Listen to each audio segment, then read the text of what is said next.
অসমৰ জনপ্ৰিয় সংগীত শিল্পী নগাঁৱৰ কৃষ্ণমণি নাথৰ আজি উপজা দিন।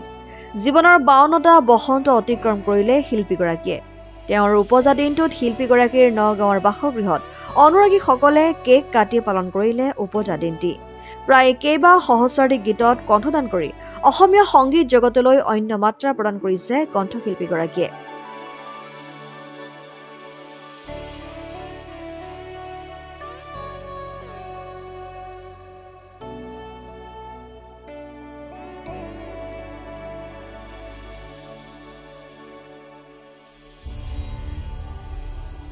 আয়োজন মানে গোপিনীসকলক মাতি মায়ে সদায় নাম গোৱায় মোৰ জন্মদিনত, আৰু তেওঁলোকক আমি পৰম্পৰা ৰক্ষা কৰি আমি চাউল সিজোৱা বুলি কওঁ।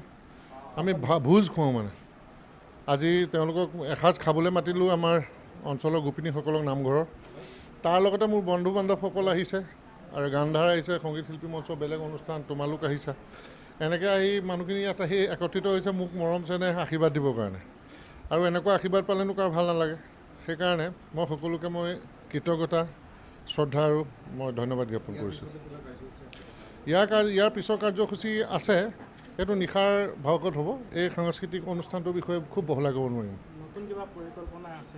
নতুন পৰিকল্পনা ইতিমধ্যে গান ৰেকৰ্ডিং চলি আছে মোৰ। এইবাৰ পূজাৰ লগে লগে মোৰ ওলাব সেইবিলাক গান। আজি জন্মদিনৰ দিনা মোৰ ইমান গৰম লাগিছে। গানৰ কথা ৰাইজে গান সদায় শুনে, আজি কথা শুনিছে। ৰাতিলৈ গানৰ পাৰ্টি আছে। এই গৰমত বাৰু যি নগে ৰঙালী বিহুৰে বতৰ, বোলো গছকত ভাঙি যাওঁ যতৰ, এজামগুৰি নাচনী নাচিবলৈ আহিলে বাটতেহে বেয়া হ'ল মটৰ। ধন্যবাদ। হয়, নিশ্চয় সদায় শুভেচ্ছা আছে। আমি বহুত বছৰৰ পৰা একেলগে পাতি আহিছোঁ। কৃষ্ণমণি নাথ কৃষ্ণদেৱ লগত মোৰ সাংগীতিক যাত্ৰা প্ৰায় 25 বছৰ বেছি হ'ল, মানে চিলভাৰ জুবলি চলি আছে।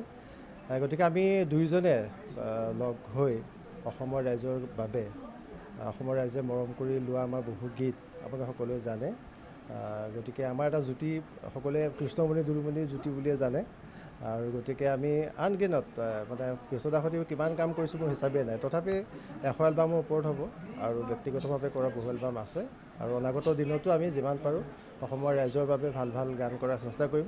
নিশ্চয় কৃষ্ণদাই গোৱা বহুত গান আছে, যেনেকৈ ধৰক মাতো ভাল হৈ থকা নাই, থোৰ শহুৰৰ ঘৰলে কিমান বাট আছে যৰে বিষাই কঁপিছে গা, ভোকে পিয়াহে মৰি চোচা। জুবিনৰ কৃষ্ণদা আছিল যেতিয়া যে দেখিছ চিৰিলৈ তৰে পাৰৰে সেইখনি গা, সেইখনে মোৰ শহুৰৰ গা। অসমত মেল ডুৱেট এইটো প্ৰথম আছে। তাৰ আগত এটা আছিলে চিনেমাই বুলি এটা গীত আছিল নেকি, এনকে প্ৰডাকশ্যনৰ পৰা হৈছিলে, পবিত্ৰ মনত পৰিছেনে? এইটো ছেকেণ্ড হ'ব চাগে। এইটো অসমতে নহয় দেই। আৰু দুচকু কাজলৈ ভৰা প্ৰবাসী অসমীয়া গোটেই পৃথিৱীত যিমান আছিলে এইবোৰ গান চবৰে হাতে হাতে আজিও আছে আৰু শুনিও আছে, আমাক মৰম কৰি আছে। আজি 8 আগষ্টৰ এই সুন্দৰ মুহূৰ্ত কৃষ্ণমণি নাথৰ আজি উপজা দিন। গতিকে এই উপজা দিনত আমি সামাজিক সাংস্কৃতিক অনুষ্ঠান নগাঁৱৰ সকলোৱে জানে যে গান্ধাৰৰ তৰফৰ পৰা আমি দলে বলে আহিছোঁ শিল্পীগৰাকীক শুভেচ্ছা জ্ঞাপন কৰিবলৈ। আৰু ইয়াত আমি মাংগলিক কাৰ্যসূচীৰে যদিও আমাৰ অসমীয়া পৰম্পৰাগত কথা মাজত নপৰে, যদিও আমি খুব আনন্দেৰে আমি তেখেতৰ এটি কেক কাটি আমি উদযাপন কৰিছোঁ। আৰু জানিব পাৰিছোঁ তেখেতৰ বাসগৃহতো নাম কীৰ্তন অন্যান্য গোপিনী মাতি জন্মদিনৰ বিশেষ আয়োজন কৰিছে। আৰু নিশালৈও কিবা বিভিন্ন ধৰণৰ তেনেকুৱা সাংস্কৃতিক কাৰ্যসূচী আছে শিল্পীগৰাকীৰ বাসগৃহত। গতিকে আমি জানিব পাৰিছোঁ। গতিকে আমিও আহি আজি এই শুভক্ষণত আনুষ্ঠানিকভাৱে যি পাৰিছোঁ শিল্পীগৰাকীক নগাঁৱৰ শিল্পী হিচাপে আমাৰ গৌৰৱান্বিত এগৰাকী শিল্পী, অসমৰ জনপ্ৰিয় বিহুৰ ক্ষেত্ৰখনত বিশেষকৈ আৰু লোক সংস্কৃতিৰ ক্ষেত্ৰখনত। গতিকে আমি সেই শিল্পীগৰাকীৰ বাসগৃহত আহি সেই আপাহতে তেখেতক আজি সম্ভাষণ আৰু শুভেচ্ছা জন্মদিনৰ জনাইছোঁ।